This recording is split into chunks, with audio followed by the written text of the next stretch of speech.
సంఘానికి ఉండవలసిన క్వాలిఫికేషన్స్, సంఘము ఏ విధమైన బలం పొందుకోవాలి, సంఘము ఎట్లుంటే క్షేమాభివృద్ధిని పొందుతుంది, సంఘము దేవుని యొక్క దుప్పటి క్రింద ఉండాలంటే ఏం చేయాలో చదువుకుందాం. సహోదరులారా, మేమెల్లప్పుడూ మిమ్మును గూర్చి దేవునికి కృతజ్ఞతాస్తుతులు చెల్లించుటకు బద్ధులమై ఉన్నాము. ఇది యుక్తమే. ఏలయనగా మీ విశ్వాసము బహుగా అభివృద్ధి పొందుచున్నది. మీ అందరిలో ప్రతివాడును ఎదుటివాని ఎడల చూపు ప్రేమ విస్తరించుచున్నది.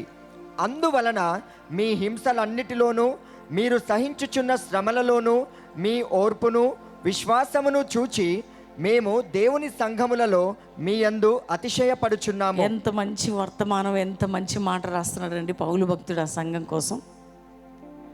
ఒక సంఘానికి ఒక దైవజనుడు ఇస్తున్న ఒక చక్కటి సర్టిఫికెట్ అది. జాగ్రత్తగా వినాలి దేవుని బిడ్డలారా. తెస్సలోనిక సంఘం గురించి పౌలు గారు ఇస్తున్నటువంటి ఒక చక్కటి స్టేట్మెంట్. దేవుడు నీ గురించి ఏం స్టేట్మెంట్ ఇస్తున్నాడు, నిన్ను పెంచుతున్న దైవజనుడు నీ గురించి ఏ స్టేట్మెంట్ ఇస్తున్నాడు, నీకు ఇచ్చే స్టేట్మెంట్ ఏంటి, నీ కాండక్ట్ సర్టిఫికెట్ ఏంటి?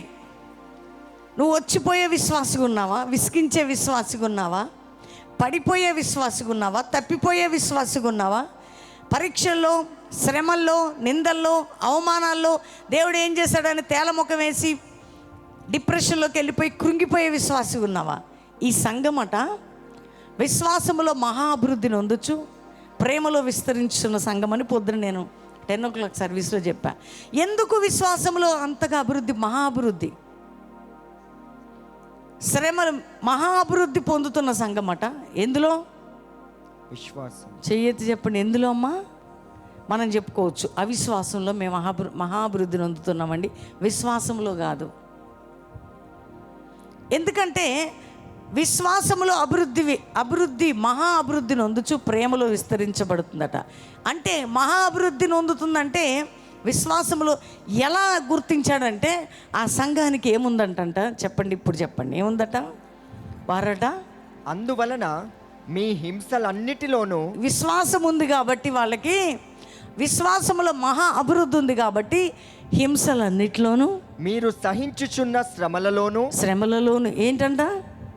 హింస, శ్రమ. అందరు చెప్పండి ఒకసారి, గట్టిగా చెప్పండి. ఈ రెండు తప్ప మనకేం కావాలంటే ఆశీర్వాదం కావాలా. అక్కడ ఏమంటున్నాడంటే నీ విశ్వాసము మహా అభివృద్ధి నొందుతుందంటే అక్కడ అర్థం ఏంటంటే మీరు సహిస్తున్న హింసలన్నిటిలోనూ, శ్రమలన్నిటిలోనూ మీ ఓర్పును మీ విశ్వాసమును చూసి దేవుని సంఘములందరి ఎదుట మేము అతిశయపడుచున్నాము. గట్టిగా చప్పట్లు కొడదాం. ఎక్కడికి వెళ్ళినా పౌలు గారు చెప్తున్నారట, అబ్బా తెస్సలోనిక సంఘం ఉందైతే హింసించబడుతున్నా, శ్రమలు అనుభవిస్తున్నా, ఓర్పు కలిగి విశ్వాసములో మహాభివృద్ధిని పొందుతున్న సంఘం అయి ఉన్నది. కొంచెం భర్త ఏమని అనగానే అలగడమే, కొంచెం చిన్న చిన్న గొడవలు రాగానే ముఖాలు మాడిపోవడమే మన క్రైస్తవ సంఘాలు. ఇప్పుడు చిన్న చిన్న పోరాటాలకే చర్చ మానేస్తారు, దేవుని విడిచిపెడతారు, అప్పులు రావట్ల, కోర్టు కేసు పోట్ల, ఉద్యోగాలు రావట్ల, రోగాలు పోట్ల, అన్నిటికీ నలిగిపోతుంది సంఘం. దేవుని బిడ్డలారా, మీ విశ్వాసం ఎట్లుండాలంటే, విశ్వాసం అంటే పొద్దున నేను చెప్పా, విశ్వాసం అంటే ఇగో ఇది జరిగింది, ఇక్కడ ఒక కుంటో నడిసా చప్పట్లు కొట్టేసి ఎగరడం కాదు. ఒక గుడ్డివాడు చూస్తే అప్పటికప్పుడు చూసిన దాన్ని బట్టి అమ్మయ్య అనడం కాదు. దేనినైతే నువ్వు చూడకుండా ఉన్నావో అది జరగబోతుందని నమ్మటమే విశ్వాసం అని పొద్దున్న నేను చదివిపించా. హెబ్రీయులకు రాసిన పత్రిక 11వ అధ్యాయం 8, 9, 10 వచనాలు ఒకసారి చూస్తే మీరు అక్కడ రాయబడి ఉంటుంది. అబ్రహాము పిలువబడినప్పుడు విశ్వాసమును బట్టి ఆ పిలుపునకు లోబడి. దేనిని బట్టి లోబడ్డాడని చెప్పాను పొద్దున నేను? విశ్వాసమును బట్టి లోబడ్డాడు. పిలుపు వచ్చినప్పుడు విశ్వాసముతో ఆ పిలుపుకి లోబడి తాను స్వాస్థ్యముగా పొందనై ఉన్న ప్రదేశమునకు ఏం చూశాడండి? స్వాస్థ్యము చూశాడా? ఎక్కడన్నా ఏమన్నా చూపించాడా దేవుడు? తోమ అంటాడు, అయ్యా నువ్వు దేవుడువా? అయితే నేను ఆయన యొక్క గుర్తుల్లో వేలు పెడితే కానీ నేను చూసి నమ్ముతా అంటే అప్పుడు ఏమంటాడు తెలుసా యేసయ్య? చూసి నమ్మిన వారి కంటే చూడక నమ్మిన వారు ధన్యులు. ఒక కుంటోళ్ళు నడిచిన గుడ్డోళ్ళు చూసినా నమ్మేటోళ్ళు వాళ్ళు ఎందుకండి విశ్వాసులు? ఇప్పుడు అబ్రహాం ఎవరంటే స్వాస్యం పొందబోయే స్వాస్యాన్ని విశ్వాసం ఉంచి విశ్వాసం ద్వారా పిలుపుకు లోబడి పొందబోయే శ్వాసం కొరకు పేరు తెలియని ఊరికి బయలుదేరాడట. గట్టిగా చప్పట్లు కొడదాం. ఏ ఊరికి వెళ్ళాలో తెలియదు. ఇప్పుడు మీరున్నారనుకోండి, మీరు మీ ఊరి పేరు అంటే చెప్తారు. అబ్రహాం ఊరు ఎక్కడ పోతామంటే ఏమో. మీరు అనుకోండి, మోషేతో దేవుడు అంటాడు, నువ్వు ఎవరవని చెప్పాలయ్యా వాళ్ళకంటే? నేను ఉన్నవాడను అనువాడని చెప్పుకోపో అంటాడు. దేవుని విషయాలన్నీ కూడా మనకి ఎట్లా అనిపిస్తుందంటే వింతగా ఒకలాంటి ఇదిగా అనిపిస్తుంది. కానీ అది మన పిచ్చితనం కాదు, కానీ అది గుడ్డి విశ్వాసం దేవుని బిడ్డలారా. ఎందుకంటే అలాంటి వారే దేవుడి కార్యాలు చూస్తారు. ఎక్కడికి వెళ్తున్నాడో తెలియదు, కానీ విశ్వాసంతో నమ్మి పిలుపుకి బయటకు వచ్చి, ఎందుకంటే నీలో బలహీనత నుంచి విడిపించేది దేవుని మాటలు మాత్రమే. అందుకనే అబ్రహాం అంత గుడ్డిగా బయటికి వెళ్ళిపోయాడు. ఎక్కడికి వెళ్ళాలో తెలియదు కానీ బయలుదేరాడు. దేన్ని బట్టి అంటే విశ్వాసమును బట్టి. నువ్వు విశ్వాసంలో స్థిరంగా ఉంటే నీకెన్ని కష్టాలు బాధలు వచ్చినా ప్రభు కోసం బలంగా నిలబడగలుగుతావు. లేకపోతే పడిపోతావు. నేను చెప్తున్నాను దేవుని బిడ్డలారా, ఈ డేస్లో నేను విశ్వాసమును కనుగొందునా అంటున్నాడు దేవుడు. ప్రతి చిన్నదానికి డిస్టర్బ్ అయిపోయి దేవుణ్ణి, సేవకుని, సంఘాన్ని విడిచిపెట్టే సంఖ్య పెరిగిపోయింది. నువ్వు అనుకుంటున్నావు ఇక్కడ జరిగేదాన్ని బట్టి స్తుతించడం కాదు, జరగబోతున్న దాన్ని నమ్మి దేవుని స్తుతించడమే విశ్వాసం. అక్కడ మీరు కిందకి వెళ్తే అందరు భక్తుల పేర్లు ఉంటాయండి. వాళ్ళ ఫెయిత్ ఎట్లా ఉందో మనం చదువుకుందాం. మీరు చదవండి.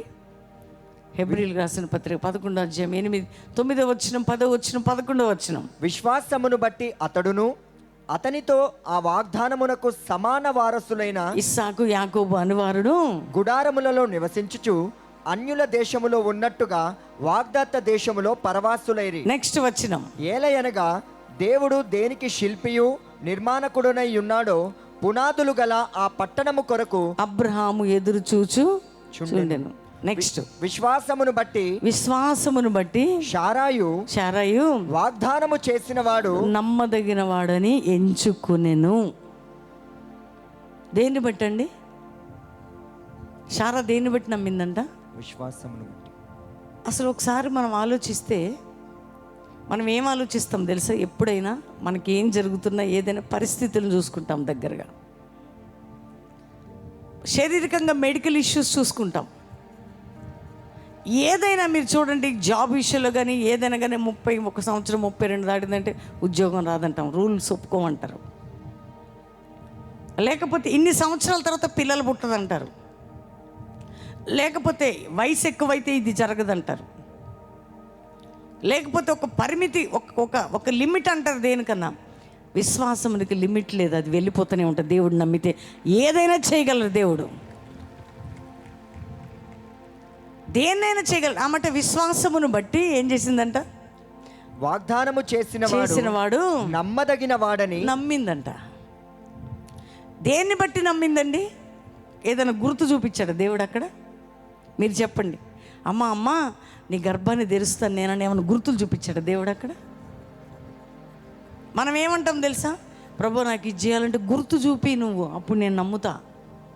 మన విశ్వాసం అట్లాంటిది. మనకేదైనా చూపాలి దేవుడు, అప్పుడే మనం నమ్ముతాం.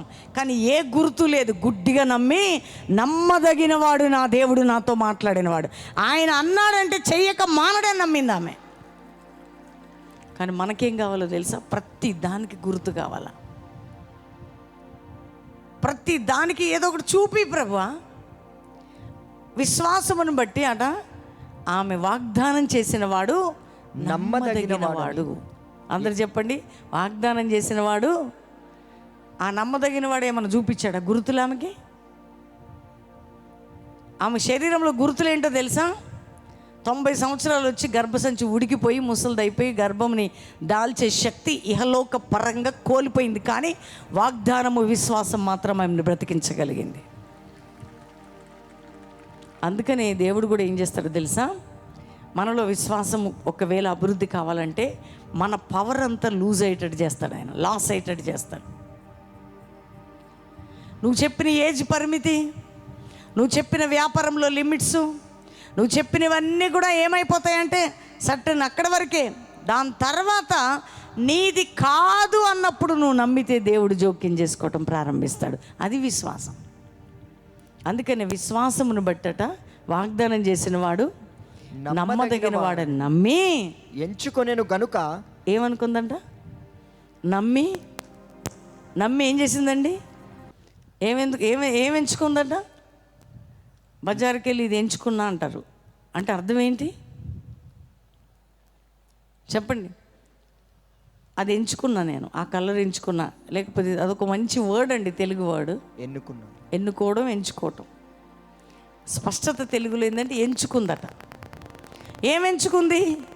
వాగ్దానం చేసిన వాడు నమ్మదగిన వాడని ఎంచుకొని గనుక ఎంచుకున్నది కాబట్టి, దానిని స్వీకరించింది కాబట్టి, అది అంగీకరించింది కాబట్టి ఆమె తాను వయస్సు గతించినదైనను గర్భము ధరించుటకు శక్తి పొందిందట. గట్టిగా చెప్పకూడదాం. ఏం పొందిందండి? ఏం పొందింది చెప్పండి, ఇప్పుడు చెప్పండి. ఏం పొందింది? శక్తి. అందరు చెప్పండి ఒకసారి గట్టిగా చెప్పాలి, నోరు తెరిచి. మీకు శక్తి లేనట్టు మాట్లాడుతున్నారు. మనకంతా చూస్తేనే ఇప్పుడు ఎవరైనా కుంటున్నాడు, ఓ ఎక్కడ నేను ఊరుకొచ్చి సెల్ ఫోన్లు తీసుకొని అక్కడి వీడియో, ఇక్కడి వీడియో, ఆ వీడియో, ఈ వీడియో, అన్ని వీడియోలు. శారమ్మకి వీడియో తీయడానికి అక్కడ ఏం లేదు, మొత్తం ఉడికిపోయిందంతా. శరీరము కూడా ముడతలు అయిపోయింది. ఈ ముసలి స్థితికి వెళ్ళిపోయింది. కానీ విశ్వాసము ద్వారా దేవుడు నమ్మదగినవాడు అని ఎంచుకొని గర్భం పొందుటకు శక్తి పొందిందంట ప్రభు యేసు నామములో. శక్తి. మీకు ఒకటే చెప్తున్నా, విశ్వాసం ఉన్న దగ్గర దేవుని శక్తి పనిచేస్తుంది. ఆమె నేను చెప్పండి. విశ్వాసం గలవారి దగ్గర ఎవరు పనిచేస్తుంది? దేవుని శక్తి. బైబిల్ గ్రంథంలో దేవుని శక్తిని, దేవుని ఆత్మకార్యాలని తక్కువ అంచనా వేశాడండి సౌలు. కానీ దావీదు దేవుని వాగ్దాన్ని, దేవుని ప్రవచనాన్ని ఘనంగా ఎంచుకున్నాడు. అందుకే దావీదు స్థిరపడ్డాడు, సౌలు పడిపోయాడు. ఎందుకో తెలుసా? సౌలుకి ఎన్నో ప్రాఫెసీస్ ఉన్నాయి. ఏం ప్రవచనం ఉందో తెలుసా సౌలుకి? నీ రాజ్యము ఎప్పటికీ స్థిరపడుతుందనే ప్రవచనం ఉంది సమూయేలు ద్వారా. ఆయన తల మీద తైల బుడ్డితో నూనెతో అభిషేకించిన తర్వాత మీరు 10వ అధ్యాయం 11, 12 దాకా చూసుకుంటూ పోతే సమూయేలు మొదటి గ్రంథంలో ఆయన రాజ్యం అట ఎప్పటికీ స్థిరపడుతుందని ఎవరు ప్రవచించారంటే సమూయేలు ప్రవక్త ప్రవచించాడు. కానీ ఏది చేయకూడదో అది చేశాడు సౌలు, ఏది ముట్టకూడదో అది ముట్టాడు. దేవుడు ఆయన రాజ్యాన్ని తీసేసి, ఆయన రాజ్యము తీసి పొరుగువాడైన దావీదు చేతిలో పెట్టాడు ఆ రాజ్యాన్ని. దేవుడు స్థిరపరుస్తా, నీ ద్వారా నీ వెనక నీవు పరిపాలిస్తావు అన్నావు. కానీ ఆ పరిపాలన ఎవరి చేతులకు వెళ్ళిపోయిందంటే దావీదు చేతులకు వెళ్ళిపోయింది. అందుకే దేవుని బిడ్డలనా, దేవుడు మనకిచ్చిన ఛాన్స్ని విశ్వసించి మనం గౌరవించి నిలబెట్టుకోవాలి. ఆమెన్. ఒకవేళ అబ్రహాం పోగొట్టుకుంటే అది ఎట్లుండేది. కానీ అబ్రహాము విశ్వాసంతో, అబ్రహాముకు తగిన భార్య అండి శారా. సరే, భర్త కొంచెం ఫెయిత్లో ఉన్న భార్యలు మాత్రం భలే విసికించరా? వీళ్ళ లేడీస్కి ఎప్పుడు వీక్ మైండ్ ఉంటుంది. ఏం సంపాదిస్తావు, ఇంతేనా, అడుక్కు తిందామా, లాస్ట్కి మన బ్రతుకేంటి, వీళ్ళన్నీ నెగిటివ్ పాయింట్స్ తీసుకొస్తారు లేడీస్ అదొక పెద్ద వరం అనమాట. వాళ్ళు పక్కకెళ్ళి పుల్ల పొడిచినట్టు. అసలు పురుషుల్ని ఏమనుకోకండి, ఉన్నది చెప్తున్నాను దయచేసి. లేడీస్ మీరు ఏమనుకున్నా కానీ నిజం చెప్తున్నాను నేను, అబద్ధం చెప్పట్లా, స్పష్టంగా చెప్తున్నాను నేను. కానీ శారమ్మ మాత్రం అబ్రహాము వాగ్దానంలో పునికి పుచ్చుకొని ఏమంటుందంటే, నేను ఉడికిపోయిన నా గర్భం, నా దేవుణ్ణి బట్టి నేను నమ్ముతున్నాను, ఇది ఈ మృతతుల్యమైన ఈ శరీరం విశ్వాసం ద్వారా గర్భము దాల్చుటకు నేను నమ్ముతున్నాను, నా దేవుని నన్ను యాక్సెప్ట్ చేసిందో శక్తి పొందింది గర్భం దాల్చడానికి. మెడికల్ సైన్స్కి జీరో ఆమె గర్భం దాల్చటం. మెడికల్ చెప్తుంది ఆమెకి పిల్లలు పుట్టే శక్తి లేదు, కానీ దేవుని విశ్వాసము ద్వారా ఆమె ఏం చేసిందంటే శక్తి పొందింది. అందుకనే మీ నోటి మాటల ద్వారా, మీరు మాట్లాడడం ద్వారా మీ లైఫ్, మీ ఇల్లు పెంట దిబ్బగా పాడైపోతుంది. కొంతమంది ఇంట్లో ముఖం డిప్రెషన్తో గొనుకుతూనే ఉంటారు. ఆడవాళ్ళు అట్లుంటారు కొంతమంది, మగాళ్ళు ఇట్లుంటారు కొంతమంది. కొంచెం కష్టం రాగానే, కొంచెం ఆర్థిక సమస్యలు రాగానే, కొంచెం అప్పుల బాధలు రాగానే, కొన్ని ఇబ్బందులు రాగానే ఇమ్మీడియట్గా ఏం మాట్లాడతారంటే డిప్రెస్ అయిపోయి మాట్లాడుతుంటారు, కృంగిపోయి మాట్లాడుతుంటారు, ఓడిపోయిన మాటలు మాట్లాడుతుంటారు. వాటి వలన ఏం జరుగుతుందో తెలుసు? అందరు వింటున్నారా జాగ్రత్తగా? ఎందుకంటే వాక్యం వినే నువ్వు కాన్సన్ట్రేషన్ చేసి వినాలి. ఎందుకంటే వినుట వలన నీ హృదయంలో ఈ గిఫ్ట్ ఆపరేట్ కాబోతున్నది. విశ్వాసం కూడా ఒక వరం అండి, అది ఆపరేట్ అవుతుంది. అబ్రహాముకు ఉంది కాబట్టి శారాలో ఆపరేట్ అయింది, అది భర్తకుంది కాబట్టి భార్యలోకి వచ్చింది. కొంతమంది పోరు భరించలేక ఆమె కూడా పోరు పెట్టింది. ముందు ఏ పోరు పెట్టింది? హాగర్ని తీసుకొని పోరు పెట్టింది, దెబ్బలు తిన్నది, హాగర్తో దెబ్బలు పడ్డాయి. దాని తర్వాత ఆమె జీవితంలో ఫెయిత్ అంటే దేవుడు మాట్లాడాడు. అందుకని రాత్రి మీకు చెప్తున్న దేవుని బిడ్డలారా, దేవుడు మిమ్మల్ని అవిశ్వాసులుగా, బలహీనులుగా చూడడానికి ఇష్టపట్ల, మిమ్మల్ని బలవంతులుగా ఉండాలని కోరుకుంటున్నాడు ఆయన. ఎందుకంటే మీరు శక్తి పొందాలా. మీరు విశ్వసిస్తే శక్తి పొందుతారు. ఈరోజు నేను స్వస్థత పొందగలను అని నువ్వు నమ్మితే ఆటోమేటిక్గా సూపర్ న్యాచురల్ పవర్ నీలోకి వస్తుంది. నేను బాగుపడను, నేను ఇంతే, నేను ఈ మంచం మీద ఉంటాను, నా బ్రతికింతే అనుకున్న జీవితాంతం అంతే ఉంటావు. నా ఇల్లు బాగుపడదు, నా కుటుంబం బాగుపడదు అనే పరీక్షల్లో, శ్రమల్లో, నిందల్లో, గాయాల్లో తెస్సలోనికే సంఘం ఏం చేసిందంటే విశ్వాసంతో జయించింది. నువ్వు విశ్వసిస్తే నీ ప్రతి కాడి, నీ జీవితంలో పరిపాలిస్తున్న ప్రతి కాడి కూడా విర్రగొట్టుటకు దేవుడు శక్తిమంతుడు, ఆ శక్తి ద్వారా ఉపయోగిస్తాడు. అట్లా ఏమైపోతున్నామంటే జరగనివి డిప్రెస్ అయిపోతున్నాం, సమస్యలు రాగానే కృంగిపోతున్నాం. కొంతమంది ఏమవుతుంటారంటే ఆలోచించి బీపీలు, షుగర్లు, గ్యాస్ట్రైటిస్లు తెచ్చుకుంటారు. లాస్ట్కి కళ్ళు తిరిగి పడిపోతూ ఉంటారు. ఎందుకంటే అంత మెంటల్ ప్రెషర్, అంత మానసిక ఒత్తిడి, అంత టెన్షన్, అంత భయం. అందుకని ప్రభు ఈ రాత్రి మీతో చెప్తున్నాడు, తెస్సలోనిక సంఘం శ్రమల్లో, నిందల్లో, కష్టాల్లో ఓర్పు కలిగి విశ్వాసముతో ముందుకు సాగిన సంఘం అట. సంఘం ఏముండాలంటే కష్టంలో, బాధలు ఏముండాలి చెప్పండి? ఓర్పు, విశ్వాసం. చెప్పండి గట్టిగా. అందుకనే కదా అబ్రహాము ఓర్పు కలిగిన వాడు కాబట్టి, ఆయన విశ్వాసం ఉంచాడు కాబట్టి దేవుడు ఆయన ద్వారా వాగ్దాన పుత్రుడిని బయటికి తీసుకొచ్చాడు.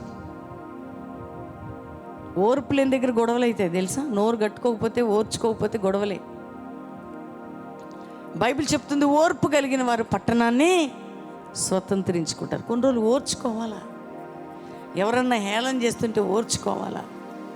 ఎవరన్నా అతిథిగా మాట్లాడుతుంటే ఓర్పు కలిగి ఉండాలి. ఏం చేస్తాం? ఎంత ఓర్పు కలిగి ఉంటావో అంత గొప్ప కార్యాలు నీ జీవితంలో చూడబోతున్నావు. నీకు అందుకే కొన్నిసార్లు నాకు ఓర్పు నశించిందండి, అందుకే నేను ఇట్లా పోయానంటారు. అక్కడే నీ లైఫ్ స్పాయిల్ అయిపోద్ది. మేము ఎంత ప్రెషర్ అనుభవిస్తామండి, ఎన్ని రీతిలుగా మా మీద రుద్దుతూ ఉంటారు. సత్యమా లేదా అని గెలుపుతూ ఉంటారు మమ్మల్ని అందరూ. అసలు మాటల మీద మాటలు, రకరకాల మనుషులు, రకరకాల పద్ధతులు, రకరకాలుగా బాధ పెట్టేవారు ఎందరో ఈ మినిస్ట్రీలో మాకు విరోధంగా లేస్తారు. ఏం మాట్లాడం మేము అసలు ఎవ్వరేమని అనుకుని నోరు మూసుకొని ఉంటాం, మా పని మేము చేసుకుంటాం. అంటే మా చేతగాక కాదు, ఓర్పు ఈరోజు మమ్మల్ని ఇక్కడ తీసుకొచ్చింది. ఇంకా ఓర్చుకుంటే ఇంకా ముందుకు వెళ్ళబోతున్నాం ప్రభు మహిమార్థమై. ఓర్పు లేకుండా ఎక్కడైనా మేము నోరు తెరిస్తే పంచలైపోయేది ఈ సేవ. చేతగాక, మ్యాన్ పవర్ లేక, సత్తా లేక, మాకు ఆ శక్తి లేక వద్దు. యేసు ప్రభు ప్రతి పరిస్థితుల్లో ఆయన ఓర్పు కలిగిన వాడిగా మనకు మాదిరిగా ఉన్నాడు. విశ్వాసముతో ఆయన ఈ లోకానికి చూపించాడు. కాబట్టి ఒక్కరోజు మనకు కూడా వస్తుంది ఆ ఛాన్స్. మనం కూడా దేవుడి కోసం నిలబడబోతున్నాం. వస్తుందండి, ఎందుకు రాదు మనకు ఆ ఛాన్స్? ఎప్పుడు నువ్వు శ్రమలు అనుభవిస్తావు అనుకుంటున్నావా? ఎప్పుడు నువ్వు కష్టాల గుండే ప్రయాణం చేస్తావు అనుకుంటున్నావా? ఎప్పుడు నిన్ను గాయపరిచేవారిని చూసుకుంటూ కూర్చుంటాడు అనుకుంటున్నావా దేవుడు? నిన్ను అణిచి, నిన్ను బలహీనపరిచి, నిన్ను నిందించి, నీ గురించి మాట్లాడుతుంటే చేతకాని దేవుడు కాదు ఆయన. నీలో ఈ ఓర్పు ఉందా లేదా అని చూస్తూ ఉన్నాడు ఆయన. ఎప్పుడైతే నువ్వు ఓర్చుకుంటావో, ఎప్పుడైతే ఈ పరిస్థితుల్లో నువ్వు విశ్వాసం ఉంచుతావో, ఒకరోజు వస్తుంది ఏది పడ్డావో అక్కడ నిలబెడతాడు నా దేవుడు. అంతే, అది తెలుసుకోండి మీరు. ఇప్పుడు గర్భం లేదు, గొడ్రాలు గొడ్రాలు గొడ్రాలు గొడ్రాలు గొడ్రాలు గొడ్రాలు అనుకున్నారు శారమ్మని. పిల్లలు లేరు పిల్లలు లేరు పిల్లలు లేరు పిల్లలు లేరు అని నింద పెట్టారు ఆమెని. వాళ్ళ దాసులకి దాసులకి అందరికీ పిల్లలే, గుంపులు గుంపులు గుంపులు, వందలు వందలు వందలు. వీళ్ళ ఇంట్లో ఏం లేదు. ఆస్తుంది, అంతస్తుంది, మనుషులు ఉన్నారు, గొర్రెలు ఉన్నాయి, మేకలు ఉన్నాయి, అన్నీ ఉన్నాయి. అవి మల్టిప్లై అవుతున్నాయి, అందరు భయపడుతున్నారు. వీళ్ళకి మాత్రం విశ్వాసం అంటున్నారు, దేవుడు మాట్లాడినారు. అక్కడ ఏమర్థం? దేవుడు మాట్లాడినట్టు ఇదంతా దొంగ ప్రవచనం అనరా? చెప్పండి. అవి ఇస్తాడట దేవుడు అంటే ఇది దొంగ ప్రవచనం, దొంగ, ఇది దొంగ ప్రవచనం అంటారు. జరగనప్పుడు ఏమంటారండి? అంతే అంటారు. అరే ఇంకేం చెప్తావయ్యా ముసలోడు వైపు, నాకు ఇంకా దేవుడు ఇస్తాడు దేవుడు ఇస్తాడు ఊరుకో అన్న వాళ్ళు ఉండొచ్చు. కానీ నువ్వెంత ఓర్చుకుంటావో అంత రెట్టింపు ఫలం నీ జీవితంలో కలగబోతుంది. అందుకనే ఓర్చుకునేవారు, విశ్వాసంతో నడిచేవారు తప్పకుండా విజయం పొందుతారండి. అందుకని శారా ఈ బాధలో ఓర్చుకున్నది. ఏ స్త్రీకి ఉండదండి కడుపును పుట్టిన బిడ్డను ఎత్తుకోవాలని? ఎవరికి ఉండదు చెప్పండి? ఆమె చూసి చూసి చూసి విసిగిపోయింది జీవితంలో పాపం. అట్లాంటప్పుడు ఏమనిపిస్తుంది తెలుసా? ఎవరు పిల్లలు ఎత్తుకున్నా, ఏం ఎత్తుకున్నా పోన్లే అనిపిస్తుంది. ఎందుకంటే ఒకరోజు చూసిందా, రెండు రోజు అన్ని వదులుకొని పాపం వచ్చిందండి భర్తతో పాటు. అందుకే లేడీస్ గురించి చెప్తున్నా. స్త్రీలు భార్య దొరికిన వానికి మేలు దొరికేటట్టు ఉండగలరు, తేలు దొరికేట్టు ఊరికి కుట్టే వాళ్ళు ఉండదు పక్క నుండి. వాళ్ళు కుడుతున్నారు అనుకోండి, వీళ్ళు వెనక్కే పోతారు. నేను మా స్టాఫ్తో అంటాడు, పెళ్ళి కాకముందు మంచుకున్నావు, పెళ్ళి వెనక ఎందుకు చెడిపోయావు అంటాం. ఎందుకనను అనొద్దా? నేనే సేవకునికి అట్లుంటే ఆయన ఇంత అడుగు తీసి అంత తీసేవాడు కాదు, వెనక్కి గుంజి కూర్చోబెట్టేదాన్ని.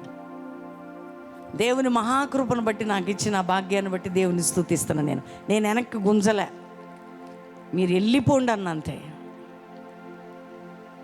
ఒకవేళ నేనే వెనక్కి గుంజే వ్యక్తిని అయితే మీరందరూ ఎక్కడ ఉండేవాళ్ళు? ఇది ఎప్పుడూ మూయబడేది ఈ సంఘం. గుంజుతూ ఉంటుంది వెనక్కి, రానియర్ ఆడవాళ్ళు ముందుకి. మా స్టాఫ్తో అంటుంటే అప్పుడప్పుడు, అరే నువ్వు పెళ్ళి కానప్పుడు ఎంతో మంచి సేవ చేసావు, పెళ్ళైనాక ఈ ఉన్న చోటు ఉండదు కదా, అమ్మంటది ఈ అమ్మంటది, ఈ అమ్మ నోట్లో అలిగి కూర్చుంటుంది. ఇంట్లో ఉన్న సేవ కాస్త పోతూ ఉంటుంది. వాళ్ళు టీవీ కొన్నారు, వీళ్ళు ఫ్రిడ్జ్ కొనుక్కొని మనకి ఇల్లు లేదు, వాకి లేదని అందరూ స్టార్ట్ చేస్తారు ఇళ్ళల్లో ఆడవాళ్ళు. దేవుని బిడ్డలారా, వాళ్ళకి ఫ్రిడ్జ్ ఉంటే, వాళ్ళకి టీవీ ఉంటే, వాళ్ళకి ఇల్లు ఉంటే నీకు అక్కర్లా. దేవుడు నీకు ఇచ్చే వాగ్దాన ఫలం గొప్పదై ఉన్నదని ధైర్యం తెచ్చుకొని ప్రార్థన చేయి. వాళ్ళకున్నాయి నీకెందుకు? దేవుడు నీకు ఇచ్చేది శ్రేష్టమైనది ఇవ్వబోతున్నాడు ఆయన. వాళ్ళది ఎందుకమ్మా నీకు, వీళ్ళది ఎందుకు నీకు? నీకు ఇచ్చేది గొప్పది. అందరూ నన్ను అనేవాళ్ళు, మీకేం లేదు, మీకేం లేదు. మాకేముంది? మాకేం లేకపోతే ఆయన లేడు అనేదాన్ని నేను. పిల్లలు లేరు, జల్లలు లేరు, ఇల్లు లేదు, వాకిలు లేదు, ఇంట్లో సామాన్ లేదు, ఏమి లేదు, కట్టుకోవడానికి బట్టలు లేవు, ఎక్కడ ఏం లేవు. ఎందుకు మీ జీవితం అన్నవారు చాలామంది ఉన్నారండి. మమ్మల్ని ఏ రోజు కూడా మేము డిసప్పాయింట్ కాలే, ఏ రోజు మేము కృంగిపోలే. దైవజనుడుకి నేను ఎప్పుడు కూడా పక్కకెళ్ళి ఇట్లా అంటున్నారు ఇది వేస్ట్ అని అనలే. నేనేమనేదాన్నంటే ఎవరేమన్నా పర్వాలేదు, ముందుకు సాగిపోదాం అంతే. అయితే ఇది కాకపోతే పిల్లల్ని ఇవ్వకపోని, ఒకవేళ ఆశీర్వాదం ఇవ్వకపోని, సంపద ఇవ్వకపోని, దరిద్రత రాని ఏది రాని, దేవుని కొరకు బ్రతకడం మాత్రం సాగిపోవలసిందే, ఆగిపోవద్దు.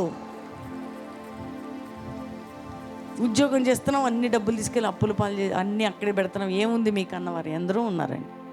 అంటారు కదా అత్తలు మామూలు అమ్మలక్కలు అందరు, వాళ్ళ బాధ వాళ్ళది, మన బాధ వాళ్ళ బాధతో సమానం పెట్టుకోవద్దు. మన బాధ ఒకటే, మనం జీవిస్తే ప్రభు కొరకు మంచి ఒక పాత్రగా, మనం ఒక విశ్వాసంతో రోషము కలిగి మనం బ్రతికే ప్రతి చోట 10 మందికి కూడా ఒక రోషాన్ని కలిగించే బిడ్డలుగా మీరు ఉండాలా. మీరు ఓడిపోయి పడిపోయే ప్రజలుగా కాదు, మీ ద్వారా 10 మంది నిలబడాల ప్రభు కోసం. అంతేగాని నా బ్రతుకు వేస్ట్, నా ఇల్లు వేస్ట్, ఉన్నదంతా పోయింది, మా డబ్బు ఉన్నదంతా పోయింది, లక్షల అప్పులు పాలైపోయాం, ఆర్థిక ద్వారాలు మూయబడ్డాయి, కుటుంబ పోషణ లేదు, సమస్యలు పెరిగిపోయాయి, దేవుణ్ణి నమ్మితే ఇదేంటి అని నా కుటుంబ సభ్యులు అన్యులప్పుడు వాళ్ళందరూ అడుగుతున్నారు. నేనన్నాను, నేను నమ్మిన దేవుడు నమ్మదగినవాడు. నమ్మక ద్రోహం చేస్తాడు దేవుడు? చెప్పండి. బిజినెస్ మోసం చేసి ఉండొచ్చు, డబ్బు మోసం చేసి ఉండొచ్చు, మనుషులు మోసం చేసి ఉండొచ్చు, దేవుడు మోసం చేయడు.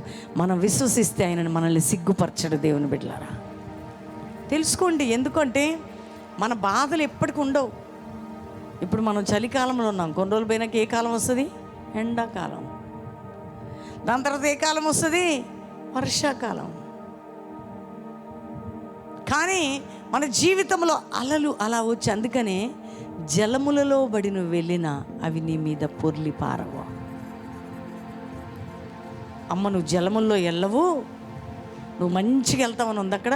యెషయా గ్రంథం 43వ అధ్యాయంలో జలములలో ఏమని ఉందండి? అక్కడ ఏమని రాయబడింది చెప్పండి?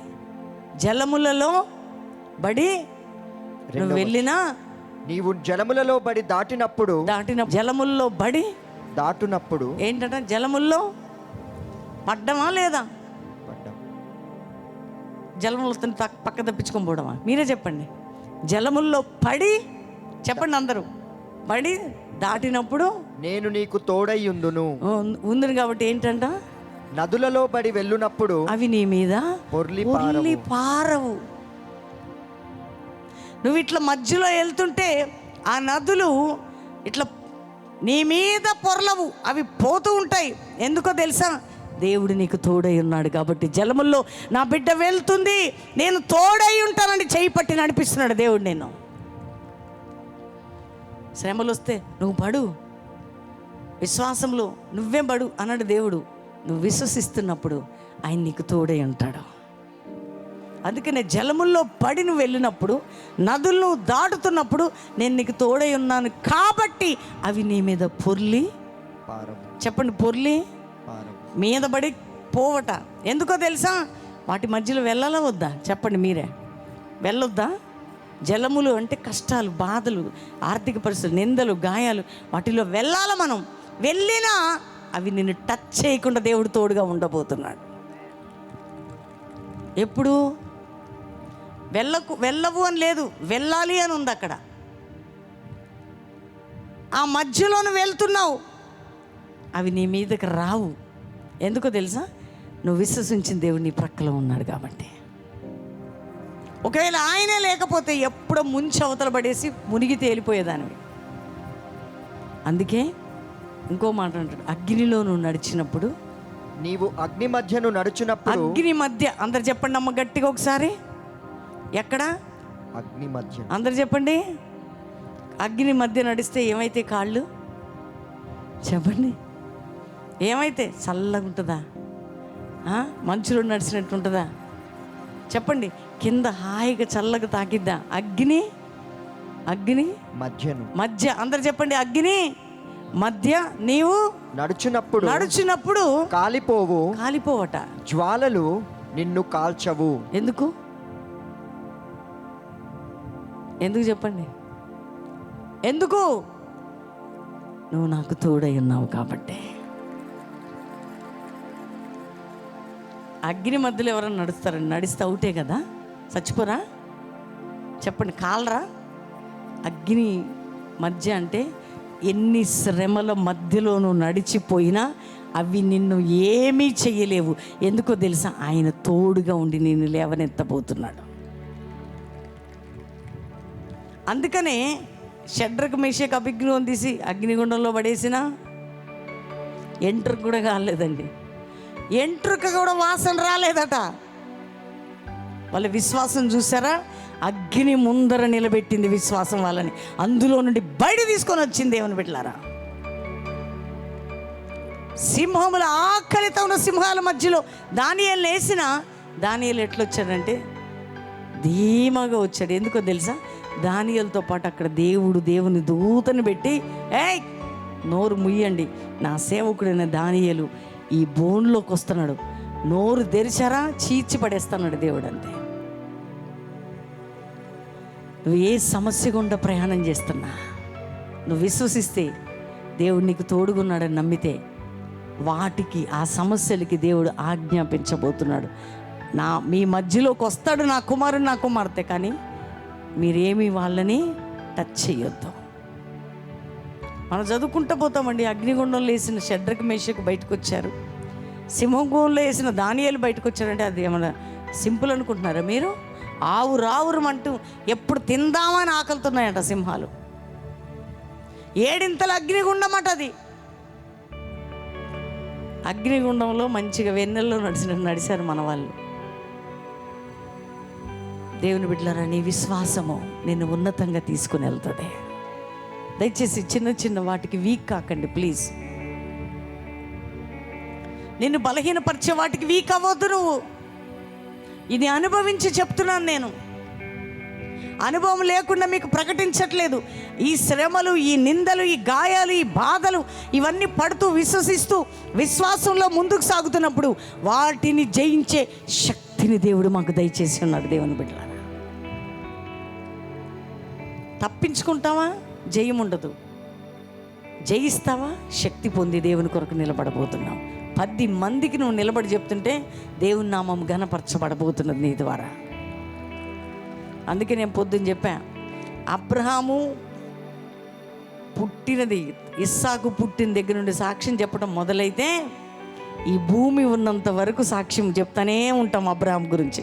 ఆయన చెప్పడం స్టార్ట్ చేశాడు, ఈ భూమి అంతం వరకు అబ్రహాం గురించి సాక్ష్యమే. ఎందుకంటే ఆయన విశ్వాసము భూమి అంతం వరకు నిలబడిపోయింది. అంతే. ఈరోజు ప్రభు మిమ్మల్ని దర్శిస్తున్నాడు. మీ విశ్వాసము ఒక మంచి ఉన్నతంగా వెళ్ళాలా? మీ విశ్వాసం ఒక స్టాండర్డ్ కావాలా? మాకు విశ్వాసమే లేదు, మొదటి విశ్వాసమే పోయాం మేము. ఇప్పుడు ఎక్కడ వచ్చిందండి మాకు? ఫస్ట్ ఫెయితే లేదు మాకు. ఇంక అందులో అభివృద్ధి, అందులో ఇంత బలమా? కొంతమంది మొదటి విశ్వాసం ఉందా ఇప్పుడు మీకు? ఎంతమందికి ఉందండి? ధైర్యం లేదు, చెయ్యెత్తే ధైర్యం ఎందుకు? నువ్వు ఫస్ట్ చర్చికి వచ్చినప్పుడు, ఫస్ట్ దేవుని నమ్మినప్పుడు విశ్వాసం ఉందా నీకు? ఇప్పుడు రక్షణ పొందిన నాటి ప్రేమ విశ్వాసం నీకుందా ఇప్పుడు యేసయ్య మీద? అప్పుడు వాక్యం అన్నా, అప్పుడు ప్రార్థన అన్నా, అప్పుడు దేవుడన్నా, అప్పుడు ఆయన సన్నిధన్నా ఎంతో ప్రేమ, ఇష్టం. ఏమైంది అది? మొదటి ప్రేమ, మొదటి విశ్వాసం ఎక్కడికి పోయింది? అది కళ్ళల్లో నుండి నీరు ధారలుగా గారే దేవుని సన్నిధికి వస్తే ఏమైంది ఆ ప్రేమ, విశ్వాసం? ఈరోజు నీకుందా అది? మొదటిదే లేదండి, ఇంకా అభివృద్ధి ఎక్కడికి వచ్చింది మాకు? మేము మొదటి ప్రేమనే కోల్పోయాం, మొదటి విశ్వాసాన్నే కోల్పోయాం. ఫస్ట్ వచ్చినప్పుడు ఉన్న విశ్వాసం, ప్రేమే మాలో తగ్గిపోయింది. అట్లాంటిది ఇంకా అభివృద్ధి? అందుకే దేవుని బిడ్డలారా, మీకున్న కట్ల నుండి మీరు బయటికి రావాలి యేసు నామములో. మీకున్న బంధకముల నుంచి మీరు బయటపడాలా. ఎందుకంటే దేవుడు అన్యాయము చేయట అసంభవం అని నమ్మాడు. ఎవరు?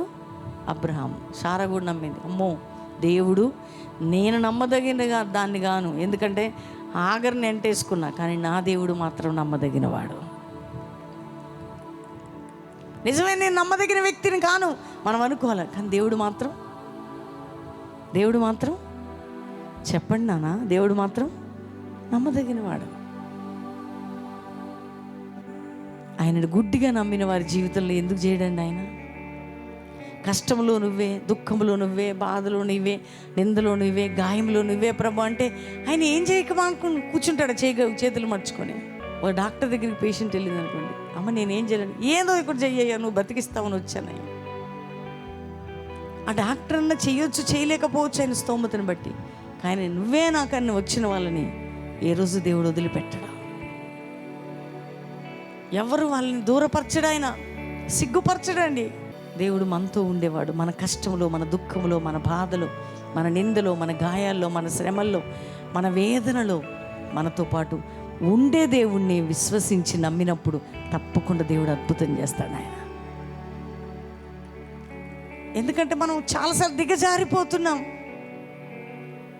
కొన్నిసార్లు దేవుని ప్రేమ నుంచి, దేవుని విశ్వాసం నుంచి పడద్రోయబడే పరిస్థితులు వణికిపోతున్నాం.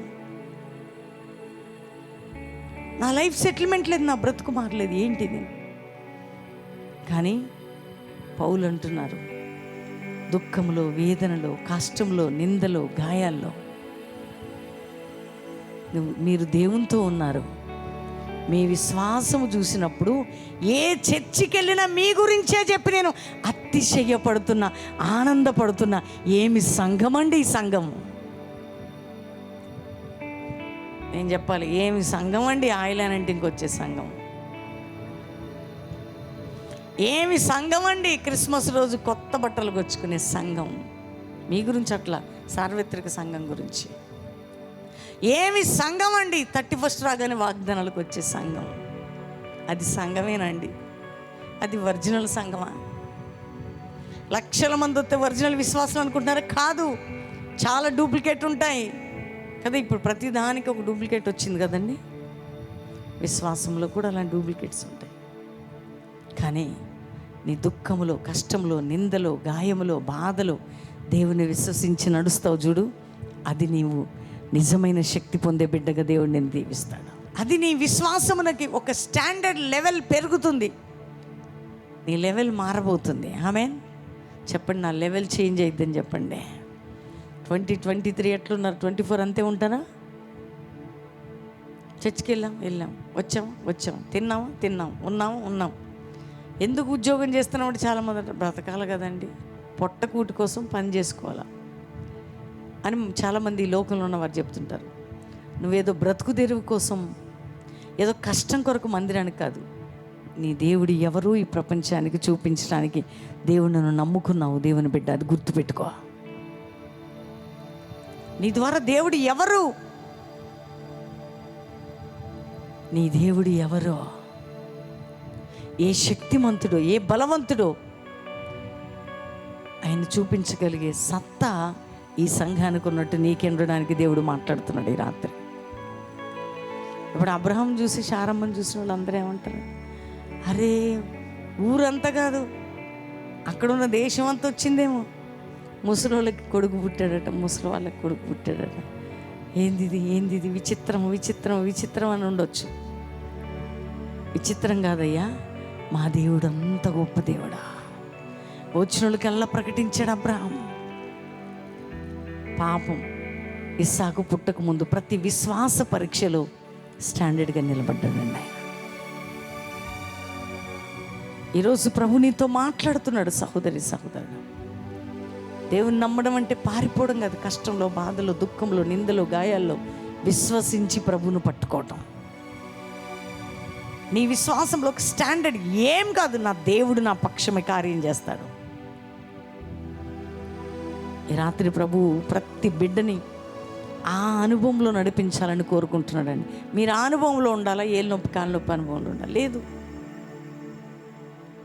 మీరు పడిపోయే అనుభవంలో ఉండొద్దు, మీరు కృంగిపోయే అనుభవంలో ఉండొద్దు, ఒంటరిగా ఏడ్చే అనుభవంలో ఉండొద్దు. మీరు ఏ అనుభవంలో ఉండాలంటే ప్రభు కోసం స్టాండర్డ్గా స్థిరమైన విశ్వాసంలో, మీ విశ్వాసం యొక్క పునాదులు ఏమవ్వాలంటే స్థిరపడాలా. ఏ మనుషులండి వాళ్ళ ప్రామిస్లాంటికి ఎంత విశ్వాసంతో అంత దూరం నుండి వస్తున్నారు. ఎంత కష్టమైన ఈ బిడ్డలు వస్తారండి. వాక్యం వింటారు, ఆరాధిస్తారు, వాళ్ళకున్న ప్రతి పోరాటంలో ప్రభు కొరకు నిలబడతారు. అనే సాక్ష్యము సేవకుడు చెప్పాలి, దేవుడు చెప్పాలి, అపవాది కూడా చెప్పాలి. ఆ మాట శత్రువు కూడా మన శత్రువులు కూడా అనుకోవాలండి. మన విశ్వాసాన్ని చూసి సిగ్గుపడాలా. దేవుడు నీతో మాట్లాడుతున్నాడు ఈ రాత్రి. నువ్వు కృంగిపోవటానికి దేవుని నమ్మలే, నువ్వు బలహీనం కావటానికి దేవుని నమ్మలే, నీ దేవుడు చేత కానివాడని నువ్వు నమ్మలే.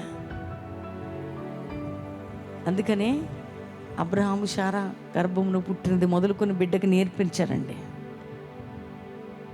పొద్దున చెప్పారు తల్లిదండ్రులు పిల్లలకి, చదువురా, ఇంటర్వ్యూ రా, చదువురా, చదవండి చదవండి చదవండి చదవండి, పుట్టుకతోనే చదువు చదువు చదువు. పుట్టడంతోనే తీర్మానం తీసుకున్నామండి ఎంబీబీఎస్ కావాలని అంటారు. కడుపులో ఉన్నప్పుడే డాక్టర్ అండి, మా వాడు ఇంజనీర్ అండి మొదలు పెడతారు. నీ బిడ్డ చదువుకోవాలి, ఉన్నతంగా వెళ్ళాలి, సైంటిస్ట్ కావాలి, డాక్టర్స్ కావాలి, ఐపీఎస్ కావాలి, ఐఏఎస్ కావాలి, చాలా మంచిది. దానికంటే వాళ్ళు దేవుని శక్తిని ఎరిగిన వారుగా నీ బిడ్డలు తయారు కావాలా. నీ దేవుడు ఎవరో నీ పిల్లలు ముందు నుండే ప్రకటించి అది లోపట వాళ్ళ ఉగ్గు పాలతో జీర్ణించుకునే శక్తిమంతులు కావాలా మన పిల్లలు. ఎందుకంటే ఈ రోజులు కాలేజీలకి వెళ్ళి, స్కూల్కి వెళ్ళి, బయటకు వెళ్తే పిల్లలు వీక్ అయిపోవడం, పడిపోవడం, తప్పిపోవడం ఎందుకు జరుగుతుంది? పిల్లల స్టెబిలిటీ స్టాండర్డ్ లేదు. కానీ అబ్రహాం శారా వాళ్ళ బిడ్డలకి కొడుకు ఏమేశారో తెలుసా? నానా, దేవుడు నిన్ను ప్రపంచానికి రాబో తరానికి వాగ్దాన పుత్రులాగా ఇచ్చాడు. నిన్ను ఎలా ఇచ్చాడో తెలుసా? నా గర్భసంచి ఉడిగిపోయి పిల్లలు పుట్టరని గర్భసంచి పీక అవతల పడేసే టైంలో నా గర్భసంచిని విశ్వాసము ద్వారా శక్తినిచ్చి నిన్ను నా కడుపులో వేసి 9 మాసాలు మోసి నిన్ను బయటికి తీసి ప్రపంచానికి జనరేషన్స్కి ఒక తండ్రిగా ఉండే జనరేషన్ దేవుడు నేను బయటికి తీసుకొచ్చాడని ఆ మైండ్ సెటప్తో వాళ్ళని తయారు చేశారండి. చాలా జాగ్రత్తగా మాట్లాడాలి దేవుని బిడ్డలారా. మీరు మీ కుటుంబాలతో, మీ పిల్లలతో, మీ ఇంట్లో డిస్కషన్. ఉప్పు లేదు, పప్పు లేదని ఇంట్లో కొనుక్కుంటా సనుక్కుంటా. మీ నాన్న అంతే, ఏం పెట్టాడు మనకి, రోడ్డు మీద పెడతాడు మనల్ని. మీ అమ్మ ఇంతే, ఇంట్లో పడేసి బయట తిరుగుతుంటుంది. ఇవి ఇంట్లో పంచాయతీలు. కానీ అబ్రహాం శారా అది కాదు, విశ్వాసం, ఒక స్టెబిలిటీ మైండ్. చిన్ననాటి నుంచే ఒక విత్తనం వేశారండి. గర్భంలో నుండే ఇస్సాకు విశ్వాసం అనే శక్తితో బయటకు వచ్చాడు ఆయన. అందుకే అబ్రహాము, ఇస్సాకు, యాకోబు, యోసేపు, యాకోబు సంతానం వీళ్ళందరూ ఎందుకు బ్లెస్ అయ్యారండి? ఎందుకు తెలుసా? విశ్వాసం. ఈరోజు దేవుడు నీకు ఇస్తున్నాడు ఆ కృప, నాకు ఇస్తున్నాడు ఆ కృప. మనందరం అబ్రహాము సంతానం కాదా? అవునా కాదా? అబ్రహాము ఆశీర్వాదం క్రీస్తు వలన మనందరికి అనుగ్రహించబడింది. మన పితరుల తండ్రి ఆయన విశ్వాసమును ఒక వీరుడు గడగడగడను వణికించాడు. మనకి విశ్వాసం కాదు, మనం శత్రువుని చూసి వణికిపోతున్నాం, బాధలను చూసి వణికిపోతున్నాం, అప్పులు చూసి వణికిపోతున్నాం, అనేక సమస్యలు చూసి వణికిపోతున్నాం, జరగబోయే ఇక మా బ్రతికి ఎట్లుంటుందని వణికిపోతున్నాం, మన కుటుంబాలు ఎట్లుంటాయి. ఎందుకంటే విశ్వాసం యొక్క పునాది మనకి లేదు. చిన్న జీతం అండి, చాలు బ్రతకండి అని మాట్లాడతారు కొంతమంది. ఏదో చిన్న జీతంతో బ్రతుకుతున్నాం, జాలి పడాలి అందరూ, సరిపోవట్లేదు, బ్రతకలేకపోతున్నాం. సరిపోవట్లేదని ఎప్పుడైతే అంతావో నీ బ్లెస్సింగ్ అక్కడే ఆగిపోయింది. నా దేవుడు నాకు సమృద్ధిని ఇచ్చాడని అంటం ప్రారంభించు, సమృద్ధిని అనుభవిస్తావు. అందుకే ఏం లేనప్పుడు ఇద్దరు కలిసి అనేక జనములకు తల్లి, అనేక జనములకు ఇద్దరు ఇట్లా పిలుచుకున్నారట. పక్కన ఉన్న వాళ్ళందరూ అనుకున్నారు వీళ్ళకి అంత పిచ్చెక్కింత ఇద్దరు, పిల్ల లేదు, జల్ల లేదు, నువ్వు తండ్రివి, నేను తల్లిని, నువ్వు తండ్రివి. పోనీ ఒక్కరికి కాదు, అనేక జనములకు నువ్వు తండ్రివి, అనేక జనములకి నేను తల్లి అని ఇద్దరు పిలుచుకుంటుంటే చుట్టుపక్కల ఉన్న వాళ్ళందరూ ఎంతకు చూశారు వాళ్ళిద్దరిని. ఏది పిలిచారో అదే జరిగింది వాళ్ళ జీవితంలో. ఏది అంటున్నావో, ఏది మాట్లాడుతున్నావో, ఏది ప్రకటిస్తున్నావో, ఏది చూస్తున్నావో అదే జరగబోతున్నది నీ జీవితంలో. అందుకని మీరు ఈ బ్రతుకు వేస్ట్, ఈ జీవితం వేస్ట్, ఇల్లు లేదు, వాకిలు లేదు, ఉద్యోగం లేదు, సద్యోగం లేదు, ఏదో ప్రామిస్లాండ్కి పోతున్నాం, వస్తున్నాం, టీవీలో వింటున్నాం, లైవ్ చూస్తున్నాం, వింటున్నాం అంటారు. ఏంటో మరి నాకు అర్థం కాదు. లైవ్ చూస్తున్నాం, మళ్ళీ లైవ్ లేనిదే బ్రతకలేమంటారు. మళ్ళీ లైవ్ లేనిదే బ్రతకడం కాదు, నీకు విశ్వాసం లేనిదే నువ్వు ఎంత వాక్యం విన్నా నీ బ్రతుకు మారదు. నేను దైవజనరాలు నా ద్వారా వచ్చే మాట, దేవుని మాటని నువ్వు నమ్మితే నీ జీవితంలో కార్యం జరుగుతుంది. ఏ సేవకుడు వచ్చినా నువ్వు యాక్సెప్ట్ చేసేదాన్ని బట్టి దేవుని కార్యం జరిగిద్దండి. అర్థమవుతుందా? మీరు యాక్సెప్ట్ చేసేదాన్ని బట్టి ఏం జరిగింది చెప్పండి. మీరు ఏది ఇప్పుడు ఆమె ఏం చేసిందండి? సారా నమ్మిందట. అందరు చెప్పండి. దాన్ని వాగ్దానం నేను నమ్మి ఏం చేసిందండి? నమ్మదగిన వాడని నమ్మి ఎంచుకొని ఏం చేసుకుంది? ఎంచుకున్నదట. అందుకని వాగ్దాన ఫలం పొందింది. మృతతుల్యమైన ఆమె గర్భం తెరవబడింది. ఏం ఎంచుకుంటున్నావు? రేపు చస్తే బాగుంటుంది అనుకుంటున్నావా? కొంతమంది అంటారు సస్తా అంటారు. ఎప్పుడు పోతారో తెలియదు వాళ్ళు. అట్లా అనకండి. నువ్వు సస్తా అన్నప్పుడల్లా పక్కకి ఎవరు ఉంటారో తెలుసా? సాతానా. మనకెప్పుడు వాడి మీద పడి మనం ఏడవడం సరిపోతుంది. వాడు మన మీద పడి కాదు. ఎప్పుడు ఎవరుంటారమ్మా? మనకి ఎవరుంటారు ఏం తెలుసమ్మా? ఎవరుంటారు మన పక్కన? దేవదూతలుండే. నేను చస్తామను ఆమె అంటాయి. దూతలు ఏమంటారు తెలుసా అండి? ఊరికే ఆమె అనగా నువ్వు చస్తావు అనగానే ఆమె అనగానే అయిపోయింది, వెళ్ళిపోతావు. వద్దు, నేను బ్రతుకుతా, రోషంగా బ్రతుకుతా, చేస్తా, రోషం కలిగిన పనులు చేస్తా, నా ద్వారా నా దేవుడు ఎవరు చూపిస్తా అనాలి. అప్పుడు దేవదూతలు అంటారు ఆమెనంటాయి. పోతున్నా ప్రామిస్లాంటి పొద్దున పోతున్నా, సాయంత్రం పోతున్నా, తింటున్నా, వస్తున్నా, వాక్యం వింటున్నా కాదు. నువ్వు వినుట వలన విశ్వాసం. ఆ విశ్వాసం నీలో ఈ రోజు నుండి ఏం కావాలంటే ఇప్పుడు చిన్న మొలక పెద్ద మహావృక్షంగా తయారు కావాలా? గట్టిగా చెప్పండి ఆమెనని. కొంతమంది దేనికి ఆమెననరండి. మీరు మంచి మంచి మాటలకి ఏమని అనాలి? గట్టిగా చెప్పండి ఆమెనని.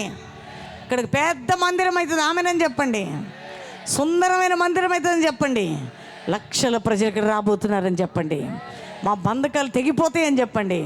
దేవుడు మమ్మల్ని ఉన్నతంగా లేవనెత్తబోతున్నాడని చెప్పండి. ఏమి చూడకపోయినా మేము దేవుని మాటను నమ్ముతున్నామని చెప్పండి. అది జరగబోతుంది. మనం నమ్మింది మనకు జరిగిద్ది. మనం అన్నది మనకి జరుగుతుంది. మనం ఆలోచించింది చెప్పండి. కొంతమంది ఎప్పుడు ఆలోచించుకుంటారు, వాళ్ళకి ఆ రోగం వచ్చిద్ది, నాకు వచ్చిద్దేమో, వాళ్ళకి అది వచ్చింది, నాకు వచ్చిద్దేమో. మొన్న ఒకరు పోయి చూసొచ్చి పేషెంట్ని చూసొచ్చి పేషెంట్ అయ్యారు. ఎందుకంటే అక్కడ పోయిన దగ్గర నుంచి అంట అదే ఫీలింగ్ కలిగిందంటే వీళ్ళకి. లేలే, ఆ స్పిరిట్ ఇక్కడ యాక్టివేట్ అయింది. అందుకే మేము దెయ్యాన్ని నిలబెట్టేప్పుడు అడ్డు నిలబడకుండా పక్కకు పోండి అంటాం. ఎందుకు? పోతా నేను టచ్ చేసింది అనుకో, అది ఇక అంతే సంగతి. వద్దు మనకి. మనం ఎప్పుడు స్టాండర్డ్ విశ్వాసులుగా ఉండాలి. ఆమెన్.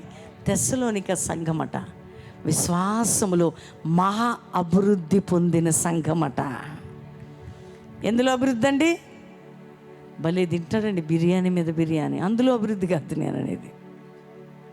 కొంతమంది తిండిలో వాళ్ళే ఎంచుకుంటారు. ఇక్కడైతే బిర్యానీ చాలా బాగుంటుంది వాళ్ళు చెప్తారు. ఎక్కడ బిర్యానీ బాగుంటుందో చెప్తారు, ఎక్కడ కూరలు బాగుంటాయో, అసలు ఎక్కడ క్యాంటీన్ బాగుంటుందో అసలు ముందు మొత్తం రీసెర్చ్ చేసుకొని వస్తారు. ఎక్కడ పడితే అక్కడ.